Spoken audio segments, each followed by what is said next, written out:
अगर एक मसीह मजबूत लाइफ आप चाहते हो तो वचन का होना आपकी जिंदगी में बहुत जरूरी है। और मजबूत वही लोग रह सकते हैं जो वचन को सुनते हैं और वचन पे खड़े रहते हैं। कहता है कि वो इस ऐसे घर की मालिक होंगे जिसकी नींव चट्टान के ऊपर रखी है, और फिर चाहे उसकी जिंदगी में लाखों तूफान आए, हड़ आए, मुश्किलें आए, परेशानियां आए, कहता कि वो घर गिरता नहीं है, मजबूत रहता है, खड़ा रहता है, अड़ा रहता है। समझ आ रही कि नहीं आ रही?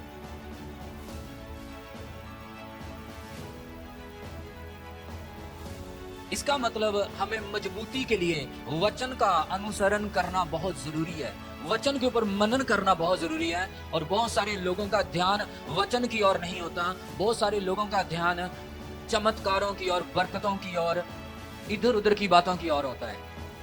लेकिन मजबूती वचन से बनती है, ना कि चमत्कारों से। वचन कितना अहम है, और वचन में लिखा है कि जो लोग वचन को नहीं जानते, शिक्षा को नहीं जानते, वो नाश हो जाते हैं। इसीलिए कहता है सच्चाई को जानोगे तो सच्चाई तुम्हें आजाद करेगी। सच्चाई यह है कि आत्मिक जीवन की मजबूती वचन में है।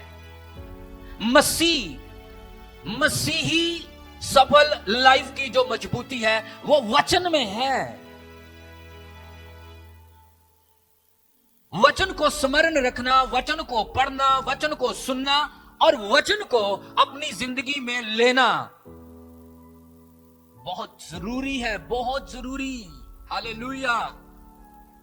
नहीं तो क्या होगा, जब आप अपनी जिंदगी में, मसीह लाइफ में जब आप चलेंगे, अपनी लाइफ में यीशु मसीह को ग्रहण करके जब आप चलेंगे, थोड़ा ही समय होगा, जब आप चलोगे तो जिंदगी में जब तरह तरह की मुश्किलें आएंगी, मुसीबतें आएंगी, तूफान आएंगे, आप ठहर नहीं पाओगे, उनका मुकाबला नहीं कर पाओगे, आप बर्दाश्त नहीं कर पाओगे, क्योंकि आपके अंदर वो मजबूती वाला स्थान, वो सिस्टम ही नहीं होगा। जिस इमारत के नीचे गहरी नींव ना हो, जो रेत के ऊपर बना दिया गया हो, जिसका लेंटर मजबूत ना हो, जिसमें लोहा ना हो, जिसमें सरिया ना हो, जिसमें मजबूत सीमेंट ना डाला गया हो, हाँ, सारा मटेरियल जो सिस्टम से, प्योरिटी से, पूरी तकड़ाई से ना किया गया हो, तो बताओ उस इमारत की बुनियाद कितने साल होगी? क्या वो ज्यादा साल टिक पाएगा? बारिशों में टिक पाएगा? क्या 100 साल की बुनियाद उसकी हो सकती है? नहीं। जब बारिशें आएंगी, सिल पड़ेगी उसके अंदर, लगातार कंटिन्यू जब उसके ऊपर मौसम का प्रभाव पड़ता रहेगा, तो वो आहिस्ता आहिस्ता उसकी छत जो है, उसकी नींव जो है, वो कमजोर होती जाएगी और उसमें रहने वालों को भी खतरा होगा। वैसे ही आत्मिक जिंदगी है। यदि आप वचन को अहमियत नहीं देते, वचन को पढ़ते नहीं, वचन को सुनते नहीं, वचन को समझते नहीं, वचन को सीरियस नहीं लेते, तो जिंदगी भी सेम वैसी है।